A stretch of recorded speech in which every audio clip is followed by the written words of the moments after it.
6년 첫 주일 예배인 오늘 저는 여러분과 함께 올해 우리들에게 주신 비전을 같이 나누는 말씀을 전하고자 합니다. 자, 올해 강릉성결교회 비전이 무엇일까요? 그렇죠. 우리 아까 김종환 사님도 기도해 줄 때 말씀해 주셨는데, 자, 열매 맺는 나무로 숲이 되는 교회입니다. 열매 맺는 나무로 숲이 되는 교회. 자, 나무 하나하나가 숲을 이루듯이, 자, 나무는 성도 한 명 한 명을 의미합니다. 그리고 숲은 우리 강릉 성결교회를 의미하죠. 올해 우리가 꿈꾸는 나무가 있습니다. 다 같이 모든 성도가 이런 성도가 되었으면 좋겠다 하는 건데, 열매 맺는 나무, 열매 맺는 성도가 되는 겁니다. 여러분들의 삶과 여러분들의 사역, 여러분들의 신앙에서 열매 맺는 나무가 되기를 간절히 바랍니다. 오늘 읽은 시편 1편 말씀에 보면 복 있는 사람을 소개합니다. 복 있는 사람이 어떤 사람인가? 1편 1절에 보면 복 있는 사람은으로 시작합니다. 주어가 복 있는 사람입니다. 복 있는 사람의 특징 1절에 세 가지를 이야기하는데, 악인의 꾀를 따르지 아니하고 죄인의 길에 서지도 않으며 오만한 자들과 함께하지 않는다. 이 세 가지 특징을 이야기합니다. 그리고 영적으로 중요한 이야기 하나를 합니다. 그게 2절에 있는 말씀인데, 자, 복 있는 사람은 여호와의 율법을 즐거워해서 그 율법을 주야로 묵상한다. 이게 복 있는 사람입니다. 복 있는 사람이 되길 원하십니까? 원하지 않으십니까? 당연히 원하죠. 여러분, 성경은 복을 이야기합니다. 성경은 복을 말하지 않는 것이 아니라 성경은 복을 이야기합니다. 그래서 성경이 말하는 복이 무엇인지를 아는 것은 중요합니다.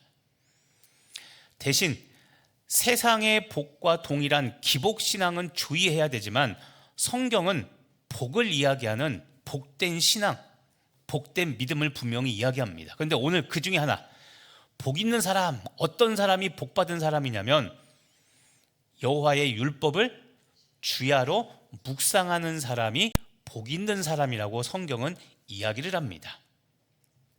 그리고 이렇게 주야로 말씀을 묵상한 사람이 누리게 되는 결과를 그 다음 3절에 이야기합니다. 자, 3절에 보면 그는 시냇가에 심은 나무가 철을 따라 열매를 맺으며, 그래서 철은 때를 말합니다. 때에 맞는 열매를 맺습니다. 그리고 두 번째, 그 잎사귀가 마르지 않습니다. 잎사귀가 마르지 않다라는 것은 신약의 표현을 하면 성령 충만을 이야기합니다. 자, 율법을 주야로 묵상하면 어떤 일이 벌어집니까? 첫 번째는 시냇가에 심은 나무가 철을 따라 열매를 맺는다. 자, 오늘 우리가 있죠, 열매 맺는 나무로 숲을 이루는 교회인데, 여러분들이 열매 맺는 삶, 어떻게 열매가 맺어지냐면 주야로 말씀을 묵상할 때 때에 맞는 열매를 맺는 신앙인이 된다는 겁니다. 자, 열매를 맺는데 오늘 말씀에서 중요한 것, 때에 맞는 열매입니다. 여기서 때란 여러분들이 기쁠 때나 슬플 때나 형통할 때나 불통할 때나 그 모든 때, 모든 상황도 포함되고, 또 하나는 여러분의 신앙 연령에 맞는 열매를 의미합니다.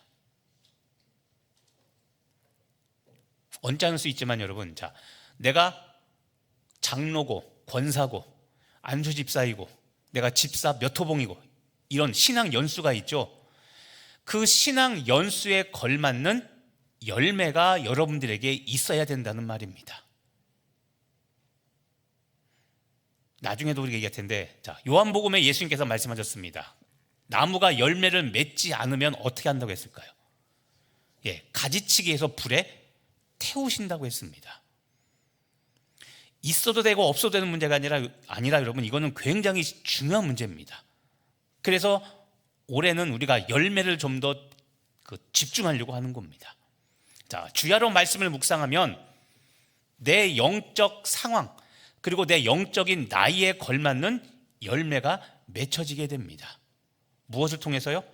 주야로 말씀을 묵상하는 것을 통해 열매가 맺힌다는 겁니다. 그리고 아까 얘기했죠. 잎사귀가 마르지 않는다. 성령 충만이라고 그랬죠. 자, 이것도 꼭 짚고 먹어야 됩니다. 우리는 성령 충만하면 은사 충만으로 자꾸 생각합니다. 틀린 건 아닙니다. 성령 충만의 일부는 은사 충만이기도 합니다. 그런데 여러분, 성령 충만은 오늘 지금 시편 1편 말씀해 보니까 성령 충만은 말씀 충만입니다. 주야로 말씀을 묵상해서 말씀이 충만한 사람이 성령으로 충만케 되는 겁니다. 그런데 우리는 말씀 충만 그러면 왠지 점잖을 것 같고 이성적일 것 같고 그렇죠. 그런데 눈에 보이는 은사가 나타난 이것도 충만한 것도 성령 충만이지만 말씀으로 충만한 상태도 성령 충만입니다. 사모하시기를 바랍니다.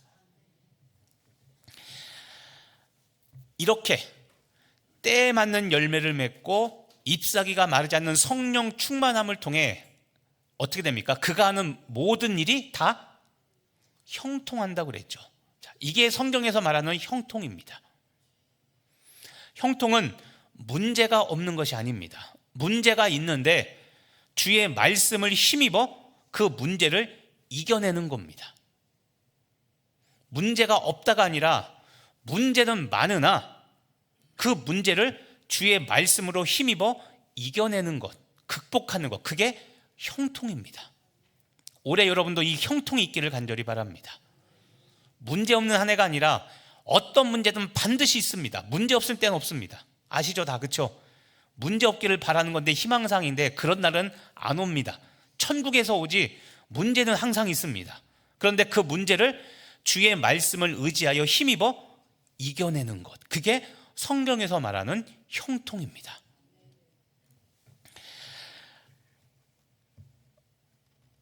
올해 우리가 이 열매 맺는 나무가 되기 위해서 준비한 게 있습니다. 말씀을 묵상하는 삶을 살도록 우리가 준비한 게 있죠. 지난주 이야기했지만 교회 말씀 묵상책을 우리가 만들어서 지금 이제 그걸 가지고 지난주 금요일 처음으로 새벽 기도를 해봤죠. 내일도 이제 동일합니다. 제가 하든 우리 부목사님이 하든 똑같은 형식으로 이제 계속 그렇게 진행이 될 겁니다. 말씀을 더 깊이 묵상할 수 있게 우리가 할 겁니다. 그래서 새벽 기도 그리고 주일 예배도 뒤에 있는 그 소그룹 나눈 본문을 가지고 이제는 주일 예배 설교를 할 겁니다. 그리고 그걸 가지고 목장 예배 때 목장 나눔에 같이 할 수 있도록 이제는 말씀을 더 깊이 보는 일들을 우리가 하는 일들을 올해 조금씩 해 나갈 겁니다. 2월부터 이제 목장 예배 나눔에 직접 그렇게 적용을 할 예정입니다. 그래서 오늘 2026년 비전 중에 먼저 열매 맺는 나무가 되는 비전을 가지고 오늘 여러분과 함께 말씀을 나누게 된 겁니다. 자, 여러분, 그래서 2026년 열매 맺는 나무가 되기 위해서 올해 말씀 묵상에 헌신하는 여러분 되시기를 간절히 바랍니다. 말씀을 묵상하면 아까 우리 방금처럼 복 있는 사람이 됩니다. 이걸 좀 더 구체적으로 한번 얘기해 보겠습니다. 그럼 말씀 묵상을 하게 되면 우리가 얻는 복이 무엇이냐면 무엇을 얻게 되고 소유하는 것, 이런 차원의 복은 아닙니다. 말씀 묵상의 복은 무엇이냐면 내가 무언가가 되는 겁니다. 소유가 아니라 어떤 존재가 되는 겁니다. 다시 말하지만 말씀을 묵상하면 누리는 복은 무언가 얻게 되고 무언가 내 손에 쥐어지는 그런 소유가 아니라 내가 어떤 존재가 되느냐의 이 복입니다. 구체적으로 어떤 존재가 되어지냐면 예수님의 모습을 닮은 존재로 바뀌는 것, 이게 말씀 묵상의 복입니다. 말씀을 묵상하면 나는 점점점 예수님을 닮아가게 됩니다. 예수님의 성품을 닮은 그리스도인으로 거듭나는 것, 이것이 말씀 묵상의 지향점입니다. 자, 여러분, 예수님 자신을 스스로 소개할 때 이렇게 이야기했죠. 내가 곧 길이요 진리요 생명이라고 말씀하셨습니다. 자, 그 중에 두 번째, 진리. 자, 예수님은 진리십니다. 요한복음 1장 1절에 보면 태초에 말씀이 계셨는데 그 말씀이 하나님과 함께 계셨고 그 말씀이 곧 하나님이라고 말합니다. 그리고 뒤에 가서 그 말씀이 누구냐면, 그 하나님이 누구냐면 예수님이라고 이야기하며 말씀이 육신이 되어 오신 분이 예수님이다 라고 이야기합니다. 자, 진리, 말씀이 누구냐면 바로 예수님입니다. 말씀이신 예수님은 그 속에 하나님의 말씀인 진리로 가득 차 계셨습니다. 예수님은 아까 얘기했죠, 말씀 충만이셨습니다. 말씀 그 자체였고 예수님이 말씀 충만한 상태로 항상 계셨습니다. 그래서 사탄하고 첫 번째 공생의 시험을 할 때도 다 무엇으로 이기셨습니까? 그렇죠, 말씀으로 이기셨죠. 자, 예수님의 언어가 진리였고 예수님의 행동이 진리셨습니다. 또 예수님의 태도, 예수님의 언행, 태도, 모든 것들, 이 인격 자체가 예수님은 진리셨습니다. 예수님은 삶 전체가 진리인 말씀이셨습니다.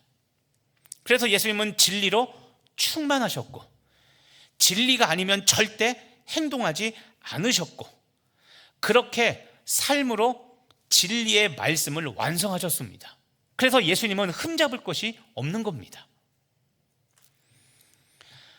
아까 했죠, 우리가 말씀을 묵상하면 누리게 되는 복은 이런 예수님의 모습을 나도 닮아가는 겁니다.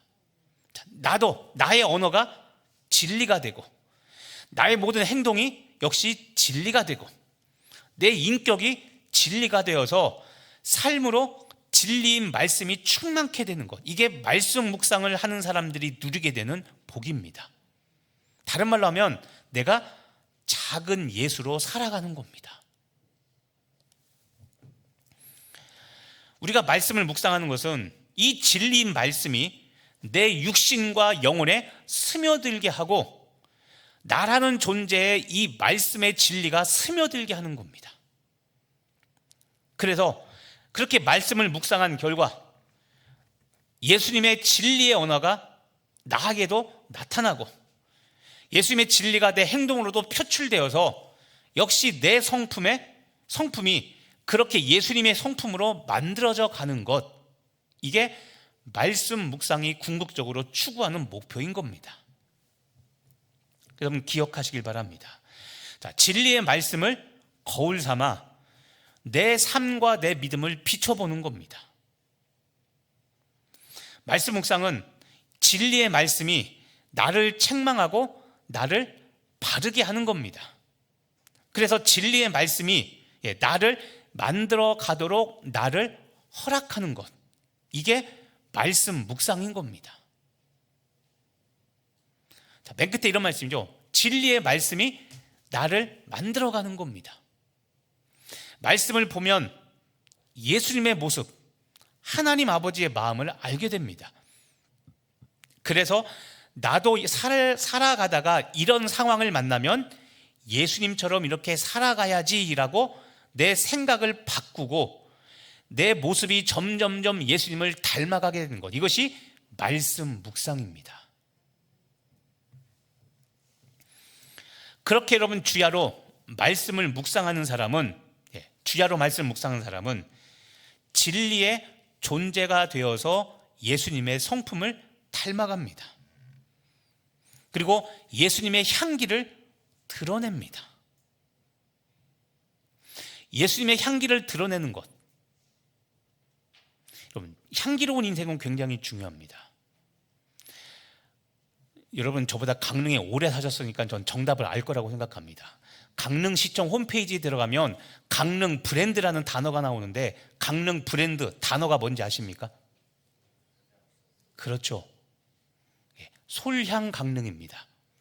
예로부터 강릉은 소나무 향기가 가득한, 지조 있는 소나무, 본초 강목에 보면 여러분 나무 중에 으뜸은 소나무라고 말합니다. 그래서 지조 있는 선비를 소나무로 표현하죠.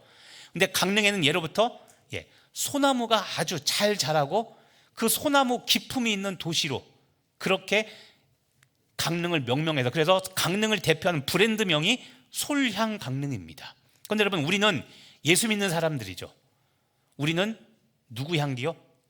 예수 향기. 그러니까 솔향 강릉에 사는 우리 강릉 성결교회 성도들은 예향 성도가 되어야 될 줄로 믿습니다. 자, 솔향 강릉에 사는 예향 시민, 그렇죠? 예수 향기 가득한 시민. 말씀을 묵상하면 이렇게 예수 향기를 드러내서 결국에는 내 몸에 예수님이 나타나게 하는 겁니다. 다른 사람들이 나를 보면, 말씀을 깊이 묵상한 사람은 다른 사람들이 볼 때 예수 향기 가득한 사람으로 보이고, 인품과 성품, 기품에서 그것들이 보이는 겁니다. 우리 교단의 여러분 상징도 뭔지 아십니까? 가시밭에 백합화. 가시밭에 백합화. 거기 그쵸? 예수 향기 날리니, 그쵸? 바로 그겁니다. 주야로 말씀을 묵상하는 사람들은 그렇게 예수 향기를 드러내는 사람이 됩니다.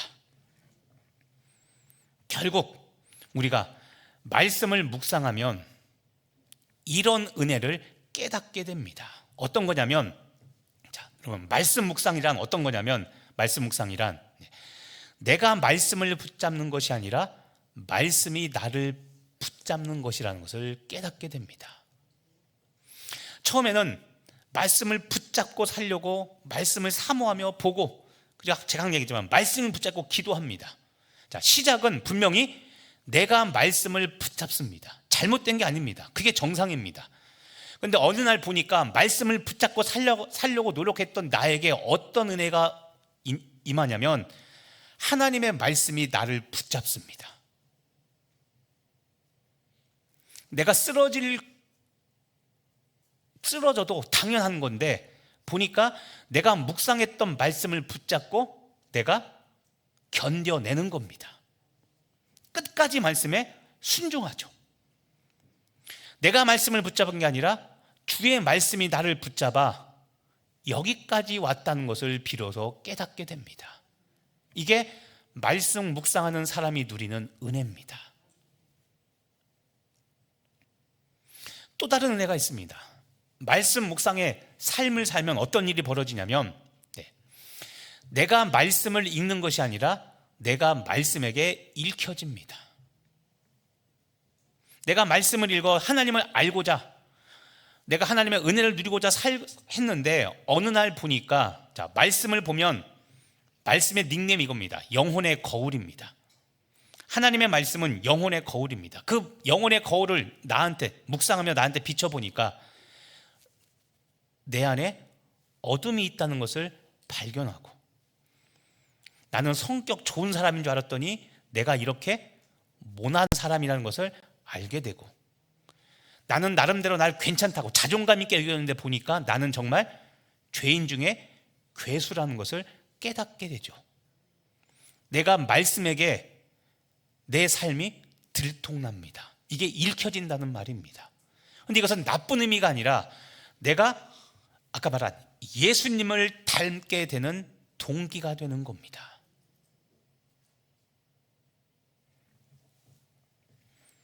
우리 사랑하는 성도 여러분, 열매 맺는 나무가 되기 위해서 말씀 묵상의 삶을 사모하고 실천해 보시기를 간절히 바랍니다.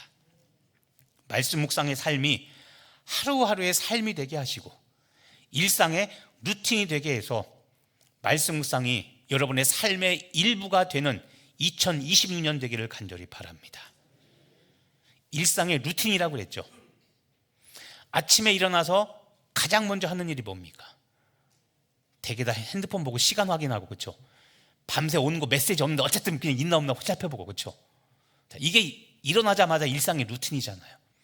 그런데 이제는 여러분, 말씀 묵상을 위해 여러분이 삶의 루틴을 새로 정해보시기를 바랍니다. 여러분, 말씀 묵상, 주야로 말씀을 묵상하려면 자기 부인이 반드시 필요합니다. 자기 부인. 그래서 자기 부인은 마누라가 아닙니다. 자, 자기 부인, 십자가 지고 나의 모습을 좀 새로 바꾸는 게 필요합니다. 어떤 거냐면, 말씀 묵상을 위해서 여러분, 지금까지 익숙했던 신앙 스타일에 변화를 주는 자기 부인이 필요합니다. 익숙했던 신앙 스타일이라고 그랬죠. 자, 지금부터 이제 그 이야기를 할 겁니다.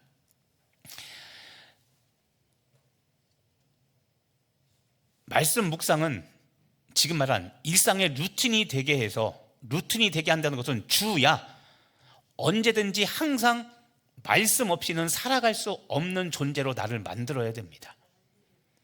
중독과는 다른 겁니다. 여러분 중에서도 있죠. 하루에 헬스장 안 가면 못 견디는 사람 있죠.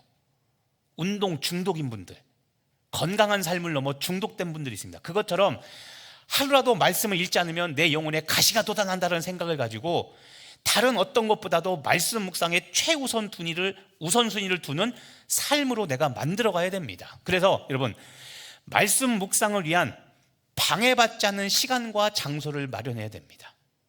자, 어려운 이야기가 아니라 새벽기도 하시는 분들, 아프고 피곤하고 힘들어도 새벽에 일어나서 나오시죠? 그겁니다. 방해받지 않는 시간과 장소, 새벽기도 하듯이 그렇게 말씀 묵상 시간을 만드시면 됩니다. 새벽기도 하시는 분들은 새벽기도 나오면 이제 말씀을 묵상하니까 그렇게 여러분의 일상 루틴을 잡아가면 됩니다. 다른 말로 하면 구별된 시간과 구별된 장소, 말씀 묵상을 위한 구별된 장소와 시간을 마련하셔야 됩니다.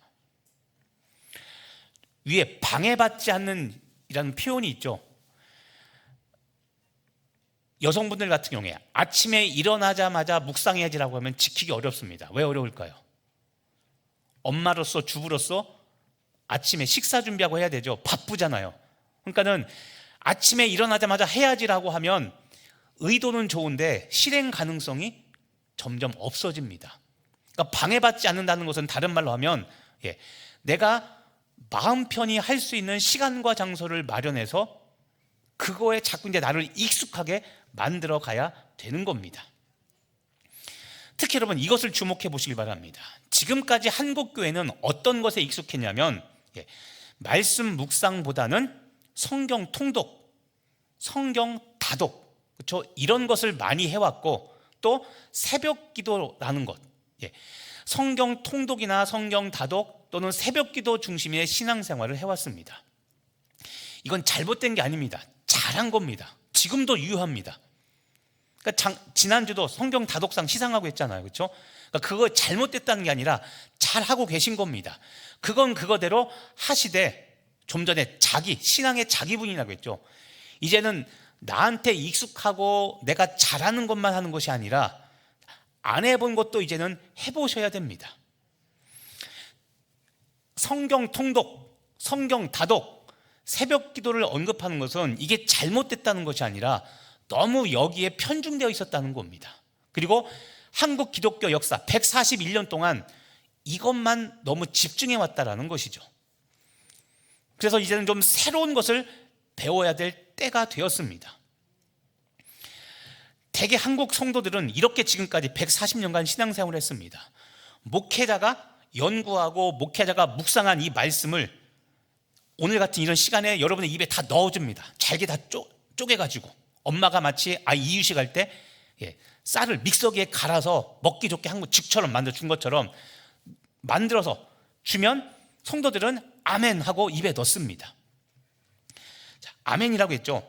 좋은 거죠. 아멘 하고 넣었는데 문제는 아멘 할 때는 기억나는데 잠시 후 10시 뒤를 돌아서 집으로 가면 설교 제목도 기억 안 나고 말씀도 기억 안 나는 놀라운 은혜가 또 임하죠. 내가 직접 연구하고 내가 직접 묵상하지 않고 그냥 그래서 들을 때는 아는데 막상 집으로 돌아가면 잊는다는 겁니다. 하나님께서 우리에게 망각의 은사도 함께 주셔서 자꾸 잊는다는 거죠. 그래서 스스로 성경을 보고 스스로 성경을 읽고 연구해서 진리를 깨닫는, 나에게 말씀하시는 하나님의 그 뜻을 아는 이런 방법은 모른 채 그냥 말씀을 듣는 것에만 너무 익숙해져 왔다는 겁니다. 그래서 그 결과, 좀 죄송한 표현입니다. 미리 사과 말씀드립니다. 어떤 현상이 벌어졌냐면 인생의 중대사가 지금 내 앞에 펼쳐졌는데 무엇이 진리인지, 다른 말로 하면 어떤 게 하나님의 뜻인지 알지 못합니다. 그래서 선택을 못해요. 이걸 뭐라고 말합니까? 결정장애가 있다고 이야기하죠. 기도는 계속 하는데 답은 안다 모른다? 몰라요. 그렇죠? 우리 생각에는 내가 기도할 때 번개가 번쩍하든 아니면 우리 흔히 말하는 거 성경 쫙 폈더니 말씀이 나오든 이렇게 되면 좋겠는데 그런 일 안 일어난다고 그랬죠. 그러니까 계속 나는 내 인생의 문제인데 내가 결정을 못 내립니다. 마지막 히든 카드가 있죠. 누굴 찾아옵니까? 그렇죠? 와서 지금 어떻게 하면 좋겠냐고. 얼마나 답답하면 찾아오겠습니까? 그런데 여러분, 이건 우리가 다시 한번 생각해 봐야 됩니다. 왜냐하면 내 인생의 문제인데 왜 자꾸 하나님은 목사한테 말씀할까요? 내 가족의 문제인데 내가 알지도 못하는, 목사가 알지도 못하는 가족 이야기를 자꾸 와서 선택하라고 하면 제가 어떡합니까? 그리고 제가 그랬죠. 예전에 이런 표현 했죠. 목사는 여러분 기독교 무당이 아니라고 그랬죠. 제가 기도해서 집사님, 권사님 이렇게 하십시오. 우리 목사님 용하다 이럴 겁니까? 그럼 목사는 기독교 무당이 아닙니다. 지금도 있지만 여러분의 인생의 문제는 여러분이 말씀과 기도를 가지고 씨름해서 여러분이 하나님께로부터 직접 답을 얻어내야 되는 겁니다. 그래야 후회하지 않고, 그래야 실패하더라도, 실패가 아니라 사실 그게 하나님께서 이끄시는 방법이죠. 내가 시행착오를 겪어봐야 이것이 하나님의 뜻이구나라는 것을 알고 성숙하게 됩니다.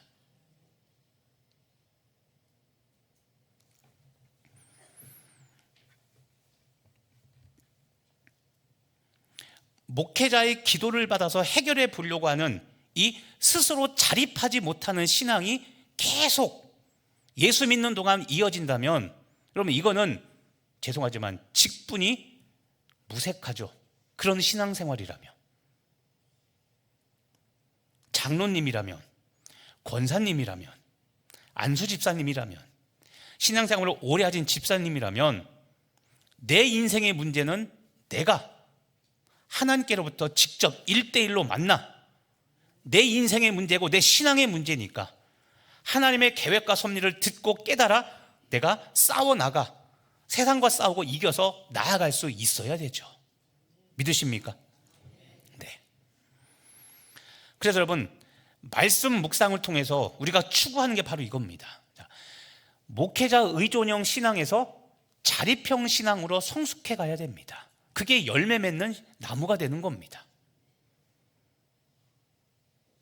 여기서 목회자 의존 이야기했죠. 문제가 있을 때마다 와서 기도해 달라는 겁니다. 기도해 달라는 말을 하지 말라는 게 아니라 말씀하시면 됩니다. 그런데 최종 선택은 누가 합니까? 저만 바라보고 말씀하셔서 간절히 바라보지 말고 여러분이 기도하고 여러분이 말씀을 통해 여러분이 직접 하나님께로부터 들어야 되는 겁니다. 그게 자립형 신앙의 성숙한 그리스도인이죠.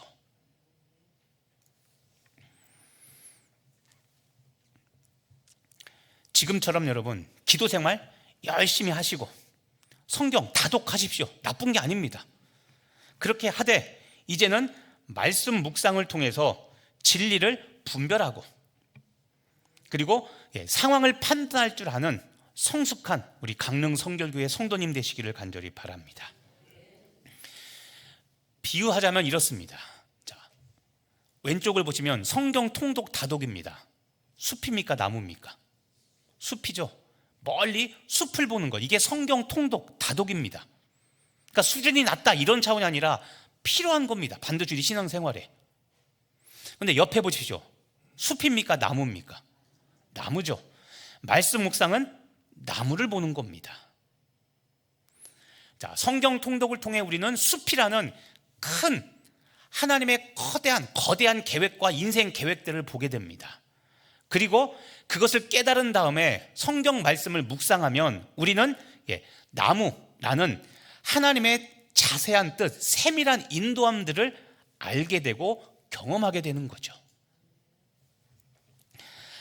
또 다른 표현하면 이런 겁니다. 여러분, 성경 통독은 내 삶과 내 신앙의 전체를 보는 거시적인 관점을 갖는 게 성경 통독입니다.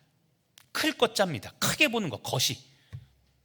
근데 말씀 묵상은 내 삶과 내 신앙을 자세히 보는 겁니다. 세밀하게 보는 겁니다. 우리 이런 표현 지금 있죠. 세밀하게 인도하신 하나님. 다 사모하고 바라보잖아요. 그렇죠? 큼지막하게만 말씀하는 것이 아니라 큼지막한 것을 이야기하고 그 다음에 세밀한 것을 말씀하신 하나님입니다. 미시적인 관점입니다. 하나님께서도 아브라함에게 그러면 똑같이 말씀하셨습니다. 본토 친척 아비집을 떠나라. 큰 것을 이야기합니다. 인생에 굉장히 큰 문제죠. 그걸 던지십니다. 그런데 아브라함이 그럼 떠나겠습니다. 어디로 갈깝쇼? 물어봅니다. 어디로 가라만 했을까 안 했을까요? 안 하셨습니다. 그런데 떠나라는 큰 말씀을 하셨기 때문에 일단 본토 친척 아비집을 떠납니다. 가다가 보니까 오늘 어디에 머물렀습니까? 임당동에 머물게 됐습니다. 임당동에서 임당 사거리 앞에 돗자리 깔고 거기서 하룻밤 자게 됐습니다. 깨닫게 됩니다. 오늘은 인도하신 곳이 임당동이구나. 임당동 강릉성결교회 화장실에 들어와 씻고 온수로 씻고 교회에서 주는 밥을 먹고 하나님께서 여기 이렇게 세밀하게 나를 예비하시고 인도하셨구나. 자, 크게 말씀하시고 자세한 거 말씀하지 않았는데 일단 큰 거에 순종해서 갔더니 하나님께서 세밀하게 인도하셨다는 것을 깨닫게 됩니다. 이게 신앙인 겁니다. 그래서 거시적인 관점도 필요하고 미시적인 관점도 필요한 거죠. 그래서 성경 통독과 다독은 이런 겁니다. 망원경으로 멀리 보는 겁니다. 큰 것을 보는 것이죠. 근데 말씀 묵상은 멀리 크게 보는 것이 아니라 이거는 현미경으로 자세하게 세밀하게 보는 겁니다. 보다 정밀하게 보는 겁니다. 한 치의 오차도 없이는 하나님을 우리는 말씀 묵상을 통해 알게 되는 거죠. 그래서 성경 통독, 지금처럼 다독하는 것도 하시고 이제는 잘 안 해봤던 말씀 묵상이라는 것, 성경을 자세히 보는 것을 배우시고 실행해보는 여러분 되길 간절히 바랍니다. 열매 맺는 풍성한 삶이 되려면 내 삶을 세부적으로 아주 정밀하게 보는 이 미시적인 관점이 필요하다는 것을 여러분 깨달으시길 바랍니다. 말씀 묵상을 하면 그래서 여러분 이제는 내 삶과 신앙을 자세하게 보면서 내가 빛에 거하는 삶을 살았는 줄 알았더니 내 속에 내가 숨겨놓은 어둠도 있다는 것을 비로소 이제는 발견하고 이것들을 구분하는 삶을 이제는 살게 될 겁니다. 그래서 여러분 내 인생이라는 커다란 숲을 망원경을 통해서 멀리 바라보며 좋아했던 그런 신앙에서 이제는 성경 말씀이라는 현미경을 가지고 정확하게 정밀하게 보는 이 거룩한 습관을 이제는 가지는 여러분 되시기를 간절히 바랍니다. 다시 한번 말씀을 정리하며 부탁합니다. 자, 아까 했죠. 자기 부인이 있어야 됩니다. 나한테 익숙했던 신앙생활에서 이제는 성숙을 위해 한 걸음 더 나아가시기를 간절히 바랍니다. 나중에 우리 주님 만났을 때 저와 여러분이 심판대 앞에 섰을 때 이런 칭찬을 들었으면 좋겠습니다. 야, 강릉교회 성도들은 참 성숙했다. 너희들은 참 성숙한 신앙생활을 했다. 정말 착하다, 귀하다. 이런 칭찬을 우리가 주님께 들어봤으면 좋겠습니다. 그럼 기억하십시오. 화려한, 꽃이 화려한 나무에서 열매 가득한 나무로 여러분의 존재를 변화시켜보는 2026년 원년이 되시기를 간절히 바랍니다. 하나님의 말씀은 천지를 창조하신 재료가 되었죠. 하나님은 말씀으로 천지를 창조하셨습니다. 말씀은 창조의 재료입니다. 하나님의 말씀으로 빛이 있으라 이 말씀으로 인류 역사가 시작되었고 그 주의 말씀으로 현재와 미래가 열리게 되었습니다. 동일하게 여러분 하나님의 말씀은 창조력이기 때문에 말씀을 묵상하는 사람은 반드시 거룩한 변화가 시작됩니다. 왜냐하면 말씀은 창조의 역사이기 때문에 그렇습니다. 우리 강릉성결교회 성도 모두가 말씀 묵상으로 열매 맺는 나무가 되어 이 지역사회에 푸른 숲이 되고 또 강릉의 숲이 되어 삶에 지친 우리 지역 주민과 강릉 시민에게 생명나무가 되어 생명을 흘려보내고 안식하는 숲이 되시기를 예수님의 이름으로 축복하며 기도합니다. 기도하겠습니다. 하나님, 담장나무로 뻗은 나무가 되어 강릉 지역사회와 지역 주민들에게 생명과 열매를 공급하는 우리 교회와 성도 되게 하여 주옵소서. 열매 맺는 나무로 숲이 되는 우리 성도와 교회 되게 하실 줄 믿고 감사드리며 예수님의 이름으로 기도합니다. 아멘. 자리에 일어서셔서 찬송가 635장 찬송하며 들으신 힘을 하나님께 봉헌하겠습니다.